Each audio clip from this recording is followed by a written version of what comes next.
सब लोग ध्यान से सुनिए, इधर देखिए।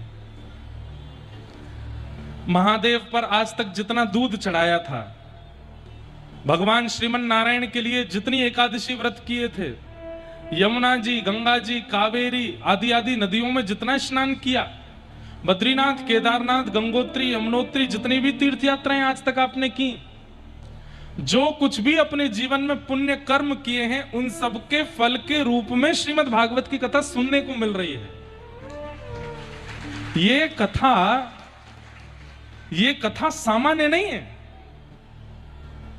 भागवत जी स्वयं फल हैं आपके पुण्य कर्मों का।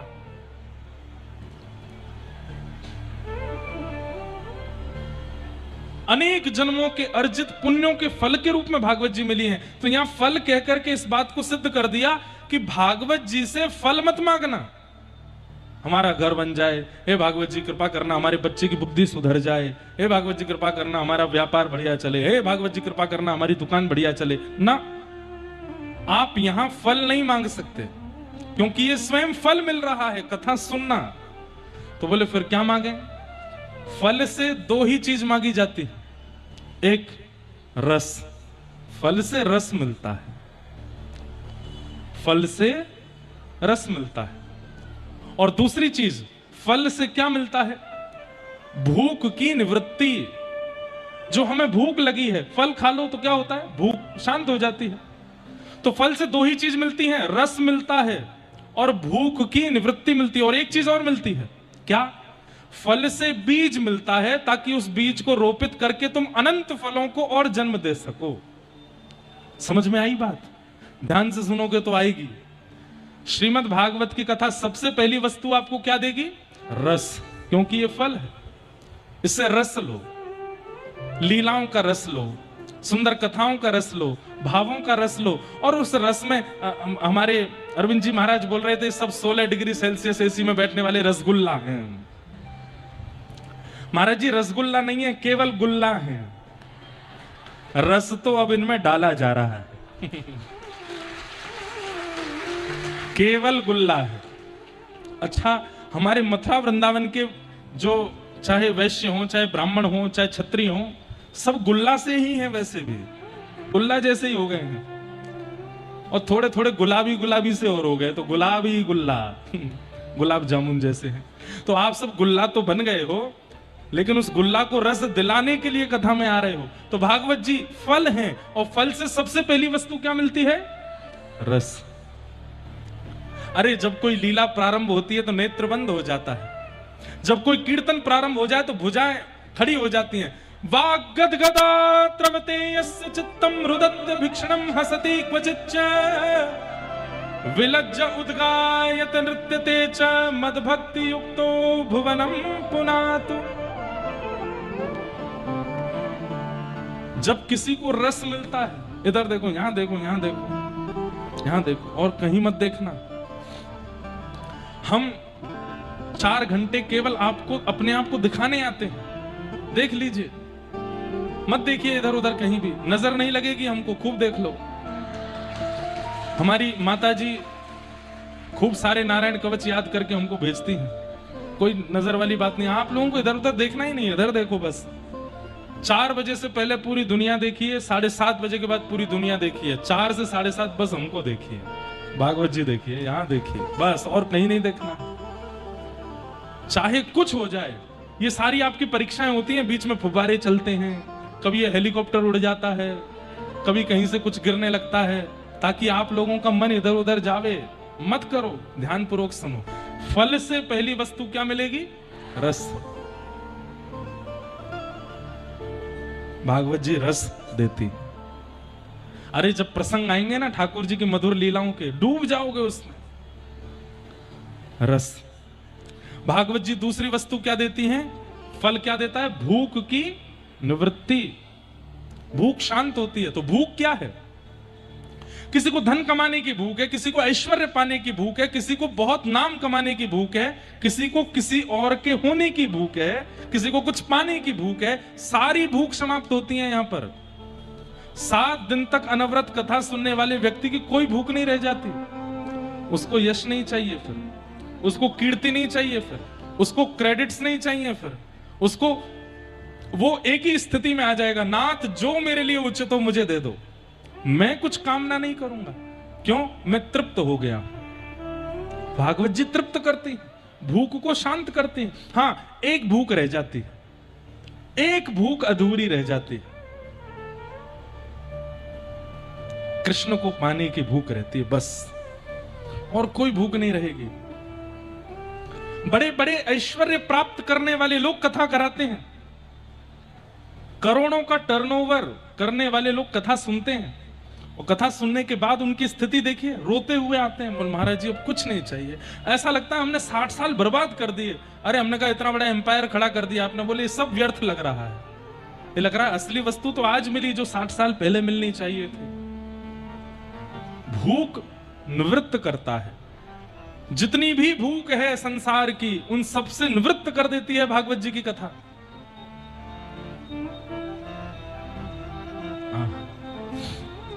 तो पहली वस्तु फल रस देता है, दूसरी वस्तु फल भूख की निवृत्ति करता है, और तीसरी वस्तु फल बीज देता है। जय हो गुरुदेव। आज आपकी भूमिका पर ही बोल रहे हैं हम।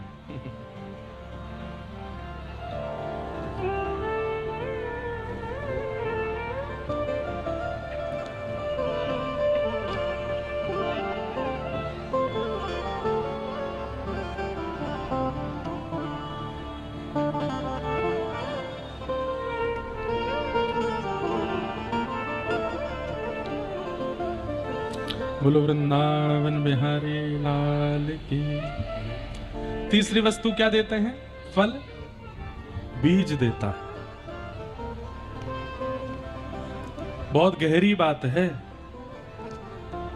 बीज मिला है आपको, अब उस बीज को उचित मिट्टी देना, बीज को उचित जल देना, बीज को उचित सूर्य प्रकाश देना, और समय समय पर उस बीज के रोपण वृक्षारोपण की स्थिति देखते रहना, ये सब काम आपका है। तो श्रीमद् भागवत जी बीज दे देंगे आपको।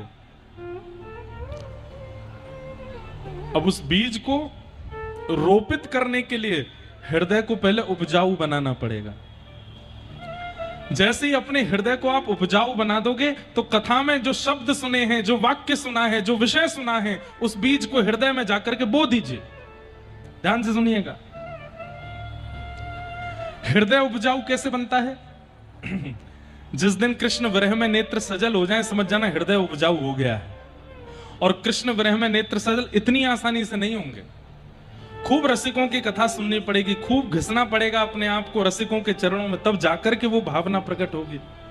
उस समय क्या कीजिएगा? वक्ता के द्वारा दिए गए भागवत के किसी भी बीज को या अनंत बीजों को अपने हृदय में रोपित कर देना। केवल बीज बोने से काम नहीं चलेगा, फिर उसमें जल का सिंचन करो। मीराबाई कहती हैं, असुवन जल सींच सींच प्रेम बेल वे, असुवन जल सींच सींच प्रेम बेल बोई। अब तो बेल फैल गई, अब तो बेल फैल गई, अब तो बेल फैल गई, अब तो बेल फैल गई। अरे आनंद फल होई रे मेरे तो गिरधर गोपाल, मेरे तो गिरधर गोपाल, मेरे तो गिरधर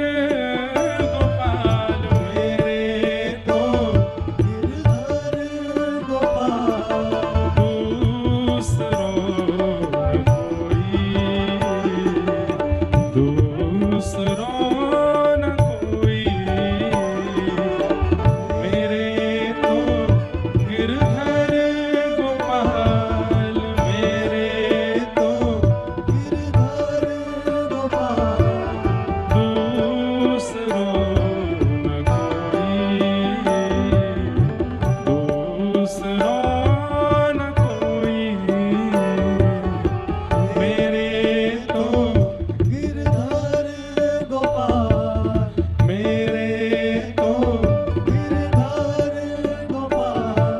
छाड़ दई कुल की कान कहा करे कोई, छाड़ दई कुल की कान कहा करे कोई, छाड़ दई कुल की कान कहा करे कोई, छाड़ दई कुल की कान कहा करे कोई। अरे संतन डिग बैठ बैठ, संतन डिग बैठ बैठ, संतन डिग बैठ बैठ, संतन डिग बैठ बैठ, आलोक लाज कोई रे मेरे तो गिरधर गोपाल, मेरे तो गिरधर गोपाल, दूसरो न कोई, दूसरो न कोई, मेरे तो गिरधर गोपाल, मेरे तो गिरधर गोपाल। चुनरी के किए टूक ओढ़ लीनी लोई हो, चुनरी के किए टूक ओढ़ लीनी, चुनरी के किए टूक ओढ़ लीनी लोई हो, चुनरी के किए टूक ओढ़ लीनी लोई। मोती मूंग उतार दिए, मोती मूंग उतार दिए, मोती मूंग उतार दिए, मोती मूंग उतार दिए, बनमाला कोई रे मेरे तो गिरधर गोपाल, मेरे तो गिरधर गोपाल, दूसरो दूसरो न कोई, मेरे तो गिरधर गोपाल, दूसरो न कोई, दूसरो न कोई, मेरे तो मेरे तो गिरधर गोपाल। हृदय उपजाऊ हो गया तो उस उपजाऊ हृदय में कथा के सुने हुए उन भक्ति बीजों को पिरो दीजिए, और उन भक्ति बीजों को फिर असुवन जल सींच सींच प्रेम बेल बोई। जितना कृष्ण विरह में रुदन होगा, जितना भगवत विरह में रुदन होगा, उतना ज्यादा वह बीज जल्दी उपजाऊ होगा। लेकिन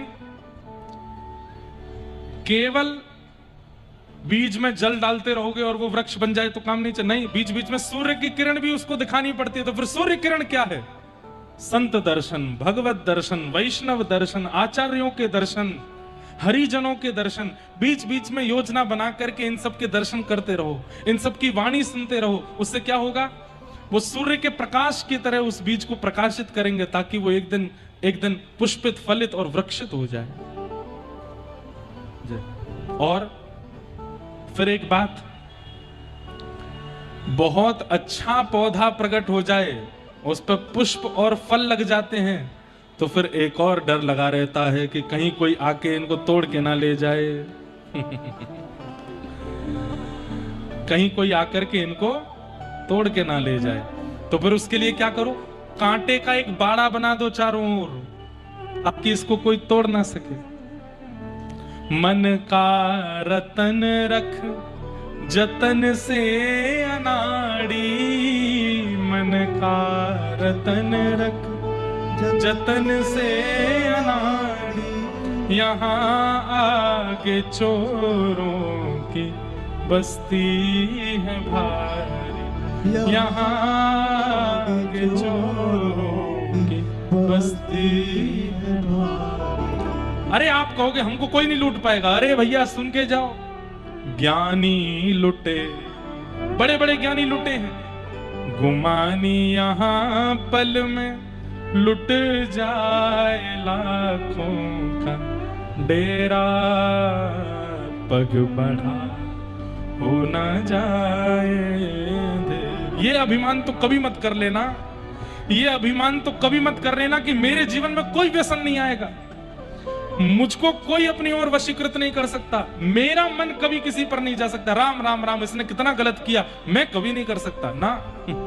किसी को कोई भरोसा नहीं। कई बार उन लोगों से भी वो गलती हो जाती है जिनसे कभी उम्मीद नहीं थी। ये ऐसा कर सकते हैं। इस संसार रूपी पिक्चर के स्क्रिप्ट राइटर हमारे वृंदावन के टेढ़ी टांग वाले हैं, और उन्होंने ऐसी स्क्रिप्ट लिखी है कि किसी को पता ही नहीं चल सकता कि कब कहां क्या हो जाए। बड़े बड़े योगी, बड़े बड़े व्यक्ति, बड़े बड़े साधु हिमालय पर हजारों वर्ष तपस्या करने के बाद भी फिसलते देखे हैं यहां पर, और अति नीच, अति अधम स्थिति में पड़े हुए भक्तों को भी जगन्नाथ जी के हृदय से लगा हुआ देखा है। सदन कसाई क्या करता है? रोज मांस काट करके और लोगों में बांटता है, बेचता है, और मांस विक्रय करता है। ये तो उसका अधम पाप है ही। उससे भी बड़ा अधम पाप क्या है? उससे भी बड़ा अधम पाप क्या है? तराजू में मांस को जिससे तोलता है वो कोई पत्थर नहीं है, साक्षात शालिग्राम भगवान। शालिग्राम भगवान से मांस को तोल करके बेचता है। कथा सबने सुनी है। एक बार एक महात्मा निकले तो उन्होंने देख लिया कि ये तो शालिग्राम भगवान है। सदन कसाई से बोला, अरे ये जो तुमने जो रख रखे हैं कोई पत्थर नहीं है, कोई वाट नहीं है जो इससे तुम तोलते हो, ये साक्षात शालिग्राम भगवान है, इनको दे दो। डर के मारे शालिग्राम भगवान दे दिए। उनको लेकर के महात्मा चले गए। महात्मा ने जाकर के बढ़िया पंचामृत अभिषेक किया, चांदी के सिंहासन पर बिठाया। रात में ठाकुर जी स्वप्न में आके रोने लगे। महात्मा बोले, क्या हो गया? बोले, मुझे वापस सदन के पास ही छोड़ के आओ, मुझे तो वहीं आनंद आ रहा है। समझ रहे हैं? बड़े बड़े योगी, बड़े बड़े जपी, बड़े बड़े तपस्वी, बड़े बड़े त्यागी, बड़े बड़े वैरागी, उनको ठाकुर जी मिल नहीं रहे हैं। और कहां वो अधम स्थिति का जो मांस विक्रय करने वाला सदन कसाई, उसके लिए जाने के लिए ठाकुर जी रो रहे हैं, मुझे उसी के पास जाना है।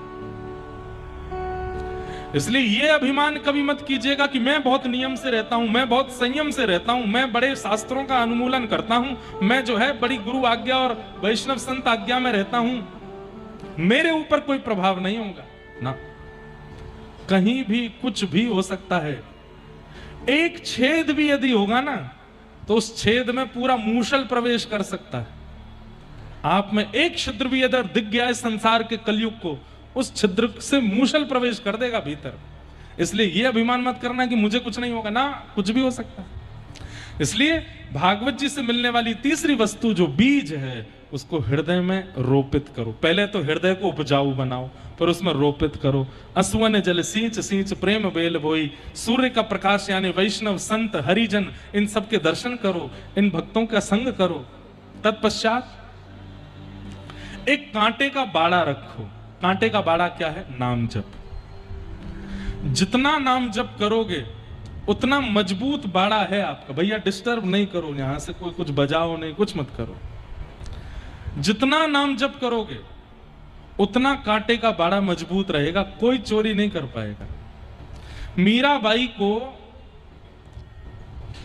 उनकी भक्ति को नष्ट करने के लिए, उनके भाव को नष्ट करने के लिए हजारों प्रयास किए गए। मन चले लोग कितने मीराबाई के पीछे लगे रहते थे। सुंदर तो थी वे, स्वरूप की सुंदर। एक मनचला व्यक्ति उनके पीछे लग गया तो भक्तिमती मीराबाई समझ गई। उस व्यक्ति ने कुछ प्रस्ताव भी जारी किया तो मीराबाई ने संतों के बीच में बिस्तर लगा दिया और बोले कि तुम्हारा जो भी भाव है, ये सब संत चारों ओर बैठे हैं, इन सब के बीच में प्रकट करो। मैं तो संतों के बीच में रहती हूं, इन सब के बीच में प्रकट करो। तो उसको इतनी लज्जा हुई अपने भाव पर, मीराबाई के चरणों में प्रणाम करके चला गया। इसे कहते हैं कांटे का बाड़ा। किसी ने आकर के कितना भी प्रयास किया आपकी भक्ति को नष्ट करने का, लेकिन आपका बाड़ा इतना मजबूत था कि वो हिला नहीं पाया।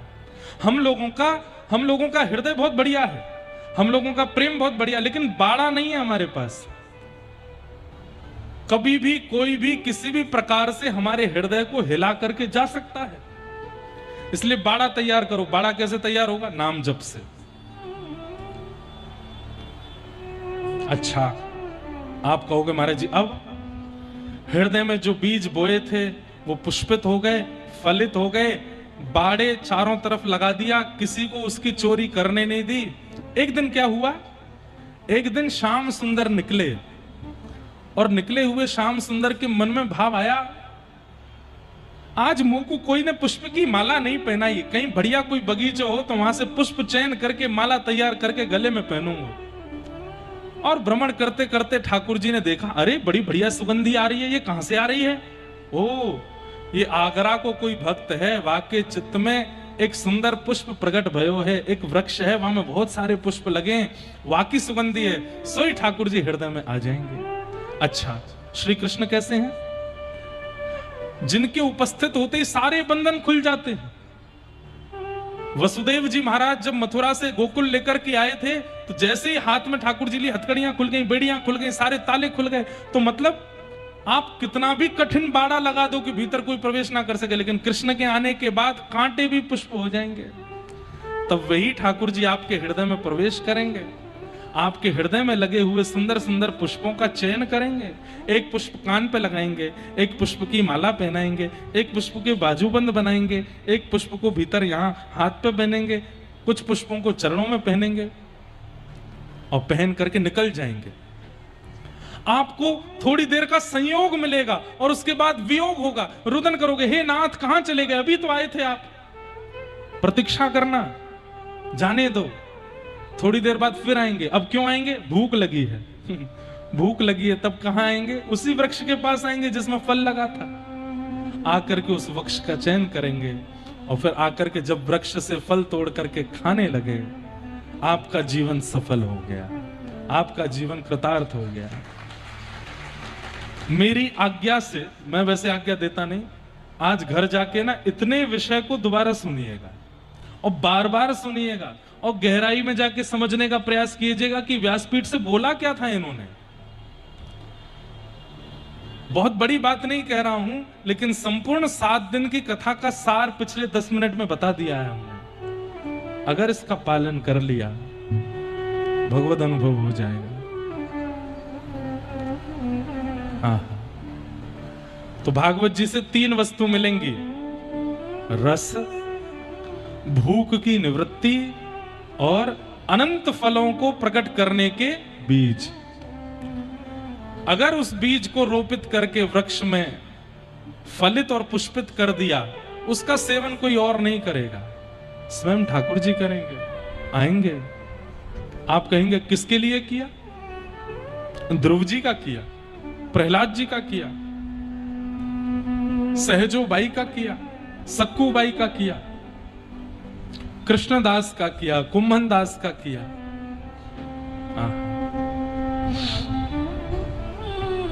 सबके लिए किया, हमारे लिए भी करेंगे। निगम कल्पतरोर्गलितं फलम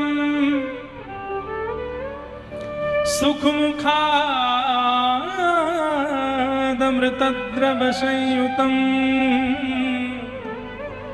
पिबत भागवतं रसमालयं मुहुर्हो रसिका भुवि भावुका। कितना सुंदर श्लोक है। भागवत जी फल है, और ये फल भी कैसा फल है? बोले सुख मुखाद अमृत द्रव संयुतम। सुखदेव जी के मुख लग जाने से अमृत तुल्य हो गई है। भागवत जी के बगल में विराजमान है सुखदेव जी, जो कि एक तोते की आकृति में है। तोता यदि किसी फल से मुख लगा दे तो वो मीठा हो जाता है, लेकिन कभी सोचा यदि तोता मीठे फल में मुख लगा दे तो वो अमृत बन जाएगा। भागवत जी मीठा फल है और श्री सुखदेव जी के मुख लग जाने से अमृत तुल्य हो गई है, अमृत द्रव संयुतम। लेकिन एक बहुत बड़ी बात, क्या? फल खाया जाता है, फल खाया जाता है। आम खा लो, सेब खा लो, चीकू खा लो, यदि आगरा, वृंदावन, मथुरा, दिल्ली में रहने वाला व्यक्ति कहने लग जाए सेब पी लो, तो हम लोग कहेंगे ए भाई, उत्तर भारत के हो, बंगला भाषा क्यों बोलते हो? बंगला में कभी कभी कई चीजों को पीने के लिए बोल देते हैं, लेकिन यहां पर स्पष्ट लिखा है, श्रीमद् भागवत जी को फल की उपमा दे दी, सुखदेव जी के मुख लग जाने से अमृत की उपमा दे दी, लेकिन उस भागवत को खाने के लिए नहीं कहा, सुनने के लिए नहीं कहा। पिबत भागवतम रसमालय, इस भागवत की कथा को पियो पियो। आप कहोगे महाराज जी सेब कैसे पिया जाए? वो तो ग्राइंडर में लगाया जाए, उसका जूस निकाला जाए तब पिया जा सकता है। अब आप कोई ग्राइंडर बनाओगे कि इसको हृदय में लाओ, कथा को पहले जूस बनाओ फिर उसको पियो? नहीं, इस कथा को पीने की ही आज्ञा दी गई है। अच्छा एक बात सुनो, हमारे कान कहां हैं? कान पकड़ के बताओ। अच्छा एक लीला सुनाऊं, छोटी सी लीला। जब लाला 1.5 वर्ष के हो गए तो यशोदा मैया लाला को पढ़ावे कभी कभी, लाला जे आंख है, तो ठाकुर जी आंख पकड़े, लाला जे नाक है, जे हाँ भैया, लाला जे जीभ है, जे होठ हैं, जे हाथ हैं, जे पैर हैं, जे कान हैं, जे केश हैं, जे वस्त्र हैं, ऐसे ठाकुर जी को याद कराती है मैया। छोटे छोटे बच्चे जब थोड़े थोड़े बड़े हो जाते हैं तो माताएं आजकल बोलती आइस दिखाओ, आइस दिखाओ, आइस कहाँ है? बच्चे करते हैं टंग दिखाओ, अपनी अंकल को टंग दिखाओ, तो टंग निकालते। तो ऐसी यशोदा मैया भी लाला को सिखाती है।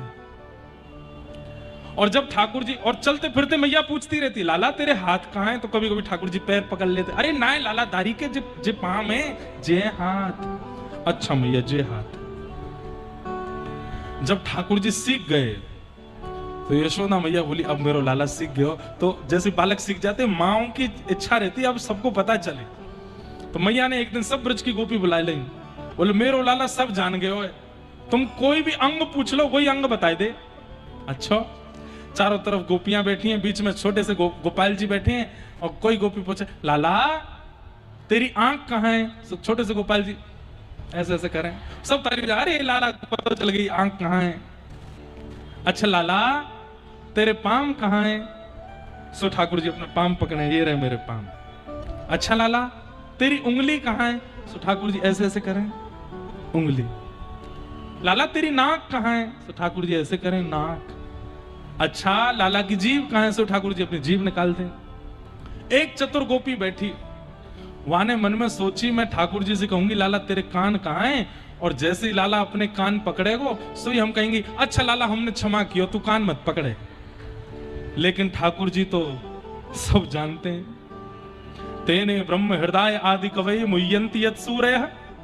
ठाकुर जी तो सबके हृदय की जानते हैं। तो एक गोपी बड़ी चतुर बैठी थी, और उसने कही सब पूछ ले, उसके बाद मैं कान पूछूंगी, और जैसे ही लाला कान पकड़ेगो सो ही मैं दोनों हाथ से क्षमा कर दूंगी, और लाला क्षमा किया, कान मत पकड़े। तो वो गोपी अंत में बोली लाला तेरे कान कहाँ हैं? सो ठाकुर जी उसकी ओर देखें, बता बता लाला कान कहाँ है, कान कहाँ है? यशोदा मैया दूर से लाला मैंने तुमको बताई ना कान कहाँ है, कान कान कहाँ है, कान ऐसे करके इशारों कर रही हैं। लेकिन ठाकुर जी तो वाकई मन की जाने। सोई ठाकुर जी उठे, अब वो गोपी बोली लाला को तो पता ही ना है वाकई कान का। अरे यशोदा मैया तुम्हारो लाला ना जाने कान कहाँ है। ठाकुर जी वही गोपी के पास गए और वही के कान पकड़ के बोले ये रहे कान। मैं अपने क्यों पकड़ूं, मैं अपने कान क्यों पकड़ूं? और वाके कान पकड़ करके बातें बोले चल तो कुछ क्षमा कियो। ऐसे ठाकुर जी मधुर मधुर लीला करें, इसीलिए तो मधुराधिपते अखिलम मधुर। तो कान कहां है आप सबके? चलो क्षमा कियो कोई बात नहीं। तो ये कान है। श्रीमद् भागवत के 2 स्कंद में एक बहुत सुंदर श्लोक है। 2 स्कंद में कहते हैं कि हमारे कानों की आकृति कैसी है कि पिबंत ये भगवत आत्मनः सता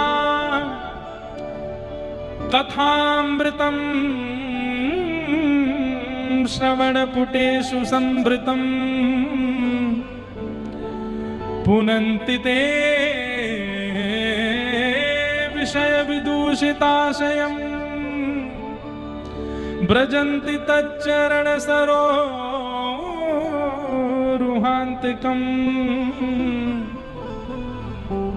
ब्रह्मा जी कह रहे हैं, लेकिन इसमें एक बहुत अच्छी बात है, श्रवण पुटेषु समृतम। इधर देखो, यहां देखो, यहां देखो, तथा सुनो, हमको देखो।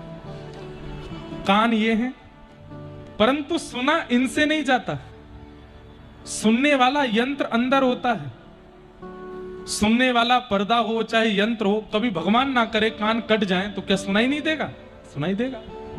तो कभी सोचा कि इसको बनाने की क्या जरूरत थी? फिर इसका कोई औचित्य नहीं है, कुंडल पहनने के लिए बनाया बस। हमारे पिताजी कहते हैं चश्मा पहनने के लिए बनाए। यदि कान नहीं होते तो यहाँ कील ठुकवानी पड़ती सबको, उस पर चश्मा टांग के चलते। बाकी इन कानों का कोई काम नहीं है। कुंडल पहनने के लिए हम लोग कान बनवाए हैं, या चश्मा पहनने के, जो भी। बाकी इस आकृति का कोई और औचित्य है? हाँ, औचित्य है। क्या? संकेत, संकेतात्मक औचित्य है इन कानों का। और हमारे सर्वांगीण अंग में केवल कान ही हैं जो संकेत के लिए बनाए गए हैं। किस संकेत के लिए? भगवान ने दो दोने दिए हैं, दो कटोरी दी हैं। और कटोरी अगर मिली हो तो उसमें रस भर लीजिए। कटोरी खाली है तो हवा का झोंका आएगा, दोना खाली है तो उड़ जाएगी। इससे पहले क्या करो, जब भंडारे में जाते हैं ना, तो जब तक परोसने वाला आता नहीं, कई लोग ऐसे बैठे रहते हैं, आमरस डाल जाओ, उड़ रहे हमारे दोना, कभी उड़ के उधर जा रहे हैं, उधर जा रहे हैं, उसको पकड़ के बैठे रहते हैं। कई लोग उन दोनों को लेकर के एक के ऊपर एक धर के उनको जेब में धर लेते हैं। जैसे जैसे सामग्री आती है एक एक दोना जेब से ही निकालते हैं। भंडारे में भी बड़ा आनंद आता है। ठीक वैसे ही हम आप सबको परोसने के लिए दो दोने दिए ठाकुर जी। इनका कोई और काम नहीं है, ये दो दोने हैं। लेकिन आज तक इनमें कोई रस हमने भरा नहीं। एक दिन आएगा जोर का झोंका, उड़ा ले जाएगा हमको।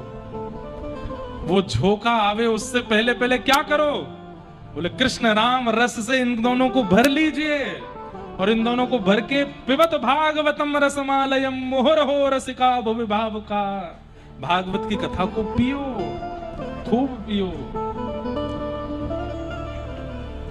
राजवंश की रानी पी गई एक बूंद इस रस का, भैया रे एक बूंद इस।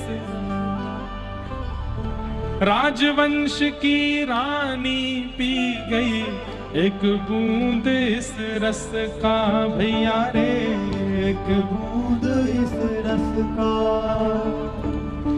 बन बन डोले शाम दीवानी, बन बन डोले शाम दीवानी, हे बन बन डोले शाम दीवानी, बन बन डोले शाम दीवानी।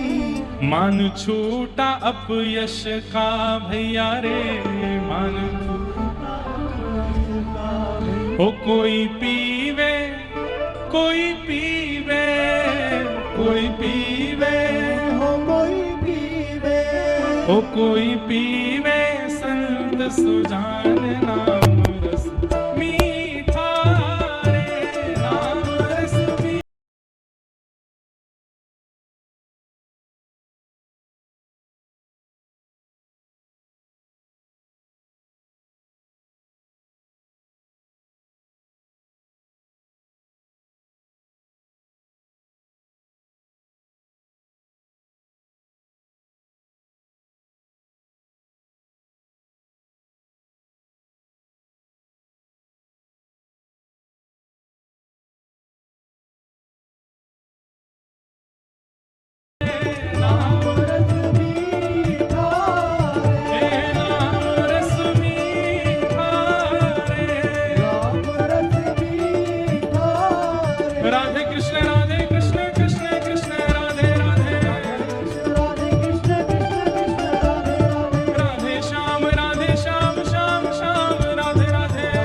हरि पाछे डोले भैया रे मन हरि पाछे डोले भैया रे मन हरि पाछे डोले।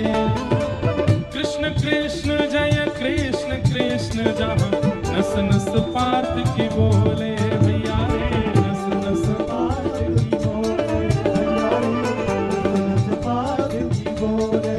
ओ चाख हरी रस मगन नाचते चाख हरी रस मगन नाचते चाख हरी रस मगन नाचते चाख हरी रस मगन नाचते।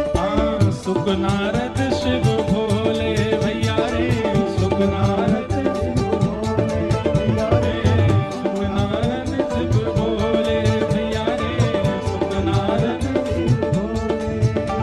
हे भर भर पी गई ब्रज की गोपी भर भर पी गई ब्रज की गोपी भर भर पी गई ब्रज की गोपी भर भर पी गई ब्रज की गोपी। तब सुंदर तब पिय पाया नाम रस कृष्ण रस नाम रस मीठा रे नाम रस मीठा रे नाम रस मीठा रे नाम रस मीठा रे।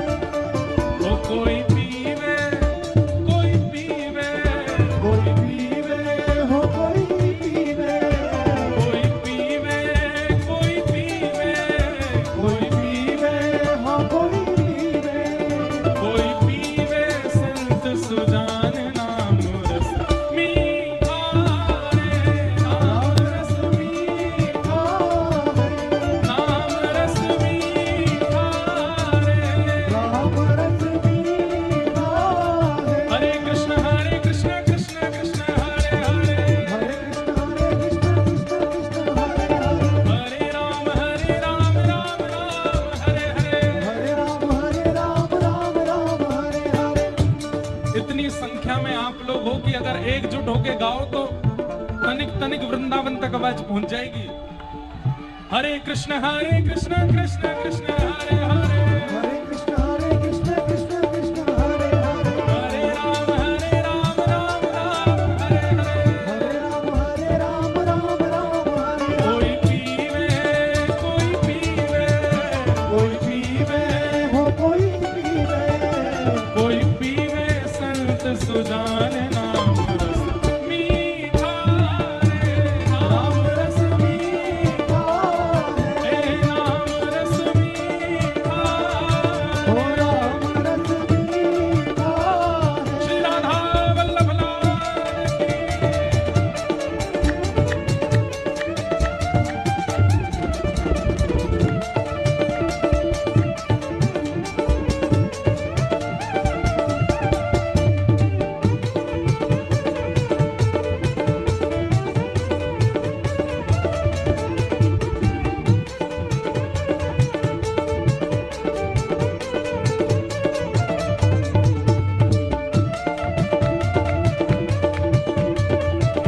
अच्छा ऐसा लग रहा है कि आगरा बारे इनको 7 दिना में 7 किलो वजन तो कम है जाए। इतनी गर्मी में आप लोग ऐसा नृत्य करें करताल बजामें कैलोरीज तो बर्न होती ही है ठाकुर जी के नाम गावे में। लेकिन दोनों काम है रे पतरे भी है जाओगे ठाकुर जी भी मिल जाएंगे। नाम रस मीठा रे नाम रस मीठा रे नाम रस मीठा रे ओ नामदेव रस पिया रे अनुपम सफल बना ली काया भैया रे सफल बना ली काया भैया रे सफल बना ली काया। हे नरसिंह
प्रणाम महाराज भगवान की।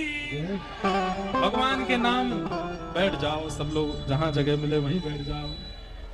हे कोई पीवे कोई पीवे कोई पीवे संत सुजान नाम रस मीठा रे, नाम रस मीठा रे।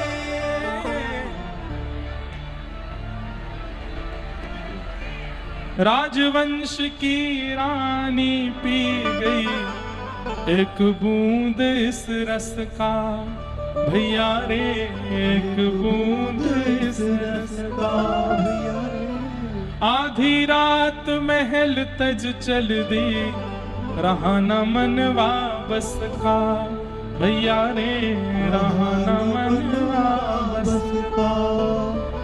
गिरधर की दीवानी मीरा, गिरधर की दीवानी मीरा, गिरधर की दीवानी मीरा, गिरधर की दीवानी मीरा। तहाँ ध्यान छूटा अपयश का, नाम रस मीठा रे, नाम रस मीठा रे। कृष्ण रस मीठा रे, कृष्ण रस मीठा रे। ओ कोई पीवे कोई पीवे कोई पीवे, हाँ कोई पीवे कोई पीवे संत सुजान नाम रस मीठा रे, नाम रस मीठा रे। पिबत भागवतम रसमालयम मुहुरहो, रसिका भुवि भावुका। भागवत की इस रस कथा को पियो, पिबत भागवतम। इसलिए अब पीने का अभिप्राय क्या है? पी हुई वस्तु तुरंत असर करने लगती है। अच्छा, आज हमको एक समाचार और मिला कि महाराज जी थोड़ा कह दीजिएगा कि कथा में सब लोगों को पानी, प्लास्टिक का बहुत जो है, आप लोग जब चले जाते हैं उसके बाद यहाँ इतनी प्लास्टिक हो जाती है, थोड़ा सा एनवायरनमेंट का भी ध्यान रखिए। एक बोतल से ज्यादा लोग पानी पीने का प्रयास कर लो। ज्यादा बोतलें होंगी तो दिक्कत। लाला अभी रुक जा, बैठ जा, अभी ऐसे नहीं। तो इसका थोड़ा ध्यान रखिए। नहीं तो सबसे बढ़िया है घर से ही ले आओ थर्मस, ठंडा ठंडा पानी उसी में ले आओ, पीते रहो। हमको सच बताएं, बहुत दया आ रही है आप लोगों पे। जिस तरीके से आप लोग बैठे हैं, इतना मौसम गर्मी है, और फिर उसमें भी जब कीर्तन होता है तो फिर रोक नहीं पाते स्वयं को। अच्छा, मुझे ऐसा लगता है 100 लोग तो उत्साह से उठते हैं, बाकी सोचते हैं अरे गर्मी में मरे, हम भी खड़े हो जाते हैं। लेकिन आगरा वाले बड़े उत्साह में। हमारे महाराज जी कह रहे थे ना, आप 3 घंटा भी अगर करते रहो 3 घंटा करेंगे, लेकिन आप सबका भाव है, अच्छा है। ये पिबत भागवतम का ये लक्षण है जो अभी दिख रहा है कि इतनी प्रतिकूल परिस्थिति है, और मुझे नहीं लगता कि यहां से निकलने के बाद कोई ऐसा कहता होगा अरे भाई बड़ी गर्मी, कल नहीं आएंगे, हम तो टीवी पे ही सुन लेंगे। ना, वो कहता ही होगा चाहे गर्मी लगे, चाहे वस्त्र गीले है जाएं, चाहे कोई हमारा कुर्ता खींच ले, हम तो आमेंगे। लेकिन अभी तो कल नंदोत्सव होने वाला है। बल्कि लाला बैठ जा भैया, बीच कथा में ऐसे नहीं करते, अपराध होता है। हाँ, बाद में सुनेंगे, अंत में सुनेंगे तुम क्या कह रहे हो। तो कल की व्यवस्था थोड़ी सी और दिखवानी पड़ेगी। हमारे कपिल जी आदि सब देखें, पंडाल थोड़ा और बड़ा करवा दीजिए। अभी भी लोग खड़े ही हैं बाहर, और थोड़ी व्यवस्था हो जाए, और थोड़ा, अब हमको तो पता ही नहीं यहाँ जगह है कि नहीं, इधर उधर कहीं पे थोड़ा और चौड़ा हो जाए। क्योंकि अब ये तो 7 दिन तक बढ़ने ही वाले हैं। आगरा वालों में इतना प्रेम, हमको तो नहीं लगते थे आगरा वाले इतने प्रेमी होंगे। हमको तो आगरा वाले पेठा खावे वाले ही लगते थे, लेकिन ये तो हमारे श्री जी के खूब रसिक प्रेमी हैं सबरे। बहुत अच्छी बात है। और यही पिबत भागवतम का लक्षण है। भागवत जी पीने की आज्ञा दी गई। पिबत भागवतम का अर्थ क्या है कि सुनी हुई कथा वो तुरंत जीवन में उतरने लगे, क्योंकि पीते ही पीने वाली वस्तु असर करने लगती है। पानी पी लो तो तराई हो जाती है पेट में, जूस पी लो तराई हो जाती है, और उस जूस की जो पौष्टिकता होती है वो भी प्राप्त होती है। दूध पी लो तो जो भी आपके अंदर कमी, कैल्शियम आदि सब मिल जाता है। उल्टा चलो, मदिरा पी लो, पीते ही सिर घूमने लगे, नशा हो जाए। और थोड़ा अलग चलो, दवाई पी लो तो रोग ठीक होने लग जाता है। मतलब पीने वाली वस्तु बड़ी विशेष है। क्यों? क्योंकि भाई इस वस्तु का जिसने भी सेवन किया, मतलब जिसने भी पिया, असर तुरंत हुआ। चाहे पानी पिया, चाहे दूध पिया, चाहे दवाई पी, चाहे मदिरा पी। इसलिए श्री व्यास जी ने यहां पर भागवत जी को भी पीने की आज्ञा दी है, सुनने की नहीं। सुनी हुई बात भुला दी जाती है, सुनी हुई बात का विस्मरण हो जाता है, लेकिन पी हुई वस्तु तो तुरंत असर करती है। इसलिए कथा को पियो, सुनो मत। वो असर करने लगे, आपके अंदर दिखने लगे, लक्षणों में प्रकट होने लग जाए। बुरा नहीं मानिएगा, कई ऐसे श्रोता हैं जिनको मैं हर कथा में देखता हूं। यहां पर भी कई ऐसे श्रोता बैठे हैं जो हर कथा में आते हैं लगभग, और हर कथा में आने वालों में मैं विशेष रूप से देखता हूं परिवर्तन आ रहा है कि नहीं। जब लक्षणों में वो परिवर्तन नहीं आता है ना, तो लगता है कि कथा सुनते हैं, पीते नहीं। आगरा में भी 1-2 परिवार हैं जो हमारे परिचित के हैं, परिचय के हैं। उन परिवारों के बालक में जब वो लक्षण दिखते हैं ना, तो लगता है कि कथा सुनते नहीं है, पीते हैं। धन से, ऐश्वर्य से, सब संपत्तियों से संपन्न होने के बाद भी ठाकुर जी की सेवा के प्रति दीनता, कथा के प्रति इच्छा, धाम के प्रति इतनी निष्ठा, ये कथा पीने वालों के लक्षण है कि उनके अंदर तुरंत घटने लग जाए। इसलिए कथा को पियो। पिबत भागवतम रसमालयम। पियोगे तो ठाकुर जी उस रूप में मिलेंगे। हमारे व्रजमंडल में कई ऐसे महापुरुष हैं जो कथा सुनते नहीं है, कथा को पीते हैं। कोई भी घटना होती है, कोई भी क्रिया होती है, कोई भी व्यवस्था होती है, उसमें तुरंत उनके मन में ये भाव आ जाता है कि नहीं नहीं, ये आचार्यों ने कथा में मना किया है, या ये आचार्यों ने कथा में इसको करने के लिए कहा है, या हमें करना है, नहीं कर। कथा से ही उनका आकलन हो जाता है करने ना करने का। पिबत भागवतम रसमालय। कथा को पियो। आपको क्या लगता है गीता भगवान ने केवल अर्जुन को सुनाई थी? ना, बहुत लोग सुन रहे थे, लेकिन सब सुन रहे थे, अर्जुन पी रहा था। इसलिए अर्जुन जीत गया, बाकी के सब हार गए। इसलिए कथा को पियो। वो घटने लगे आपके व्यवहार में, आपके विचार में, आपकी शब्दावली में, आपके उठने बैठने, खाने पीने, चलने फिरने, सारी स्थितियां आपकी परिवर्तित हो जाएं, तो समझ में आता है कि कथा को पी रहे हैं, सुन नहीं रहे हैं। मीराबाई के यहां पर एक जोशी जी नाम के ब्राह्मण थे जो कथा सुनाने के लिए जाते थे। छोटी सी थी मीराबाई, 4-4.5 साल की, और उनके दादाजी राव दूदा, उन्होंने एक जोशी जी को कह रखा था कि आप जब जब मेड़ता आते हैं तो कथा सुनाने आया कीजिए। पूरा राज परिवार बैठ करके कथा सुनता था। तो कथा पूरी होने के बाद में वो जोशी जी कहते थे, किसी का कोई प्रश्न हो तो पूछ लो। कोई भी नहीं पूछता था, मानो सब ज्ञानी है, सबको याद हो गया। अकेली छोटी सी 4.5 साल की मीराबाई एक दिन खड़ी हो गई, मुझे पूछना है। तो जोशी जी व्यास मंच पे बैठे बैठे बोले, अरे मीरा, तुझे पूछना है? बोले हाँ, क्या बात है?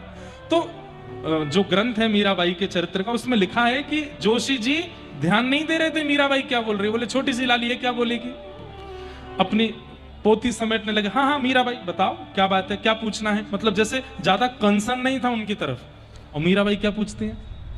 बोले जिनकी कथा आप हर महीने हमको सुनाने के लिए आते हो मेड़ता में, ये व्यास मंच पे बैठ के जिन कृष्ण की आप कथा सुनाते हो, ये मुझे कब मिलेंगे? जोशी जी स्तब्ध रह गए। ये प्रश्न किसी ने नहीं किया। जोशी जी उसकी ओर देखे, पूरा परिवार हंस रहा, राजवंश परिवार सब हंस रहे हैं। राव दूधा जी सिर्फ हाँ, मीरा मिलेंगे ना, क्यों नहीं मिलेंगे, और मिलते क्यों नहीं, मिल गए ना। नहीं नहीं दादा, मैं मजाक में नहीं कह रही हूं, ये रोज कथा सुनाते हैं और इनकी कथा सुन के मुझको उनकी बड़ी याद आती है, पर वो मिलते नहीं है, इसलिए मैं पूछ रही हूं वो कब मिलेंगे। तो जोशी जी व्यासपीठ पर ही बैठे बैठे मीराबाई को बुलाते हैं, इधर आओ, और भागवत जी की माला लेकर के मीराबाई के गले में पहना के कहते हैं, तुझे मिलेंगे कि नहीं ये मुझे नहीं पता, पर तेरे कारण बहुतों को मिलेंगे, ये मैं कह सकता हूं। पिबत भागवतम रसमालयम, कथा रस को हम लोग सुनते हैं, पीते नहीं। इसका मतलब एक प्रमाण तो मिल गया मीरा चरित्र से कि कथा रस को पीने वाला वो व्याकुल हो जाएगा ठाकुर जी की प्राप्ति के लिए। अभी हम व्याकुल नहीं है, व्याकुलता बहुत चीजों की है, ठाकुर जी की नहीं है। धन की व्याकुलता है, कमाना है कमाना है कमाना है, तो सुबह 4 बजे उठते हैं, कमाना है तो धूप में भागते हैं, कमाना है तो लाखों खर्च करके फ्लाइट पकड़ के विदेश जाते हैं, कमाना है तो वहां से बिजनेस स्टार्टअप करते हैं, उसके लिए व्याकुल हैं हम। व्याकुल हैं तो प्रियतम प्रियतमा को प्राप्त करने के लिए सबसे लड़ जाता है, लेकिन व्याकुलता ठाकुर जी की प्राप्ति की नहीं है, और वो व्याकुलता कथा रस पीने से ही आएगी। इसको पियो, पिबत भागवतम रसमालयम मुहुर हो। और कितना पियो? बोले मुहुर हो रसिका भुवि भावुका, पीते रहो पीते रहो पीते रहो। आगरा में सुन ली, 6 तारीख को कथा पूरी हो गई, तो तृप्त यदि हो गए 6 तारीख को अगर आप तृप्त हो गए तो आपने कथा पी नहीं। वैसे कोई होता नहीं है, 1-2 लोगों को छोड़ के। कथा जब विश्राम होके जाती है ना, बहुत लोग रोते हैं, बोले कि अभी तो ऐसा लगा कि शुरू ही हुआ था, खत्म भी होगा, विश्राम हो गया। अतृप्ति बनी रहे तो समझो कथा पी है। 7 तारीख से वृंदावन में कथा है, पहुंच गए वृंदावन, और महाराज जी मन नहीं लग रहा था, हुआ यही सुनेंगे, 40 मिनट रोज आप ड्राइव करके आए, अब हम आएंगे वृंदावन। अतृप्ति बनी हुई है। अतृप्ति इस बात का प्रमाण है कि आपने कथा को पिया है। और फिर 7 दिन वहां सुनने के बाद भी व्याकुल बैठे, बोले अब कहें कहां हमें और सुनना है, अगली कथा में फिर पहुंच गए। और केवल हमारी में नहीं, इतने वक्ता हैं भागवत के, जिनकी कथा से कृष्ण प्रिय लगते हो उनकी कथा सुना करो। जिनकी कथा से व्यक्ति प्रिय लगता हो, बोलने वाला प्रिय लगता हो, उनकी कथा मत सुनना। जिनकी कथा से कृष्ण प्रिय लगते हो, जिनकी कथा से धाम प्रिय लगता हो, जिनकी कथा से नाम प्रिय लगता हो, जिनकी कथा सुनने के बाद ठाकुर जी प्रिय लगते हो, उनकी कथा सुनो। पिबत भागवतम रसमाल मुहुर हो, पीते रहो। और दोनों के लिए कहा गया रसिका भुवि भावुका। रसिका मतलब जो पहले से सुनते आए हैं वो और सुनो, और भावुक जो नए नए श्रोता बने वो भी सुनो, सब सुनो। इस प्रकार भागवत जी के 3 मंगलाचरण कहे गए।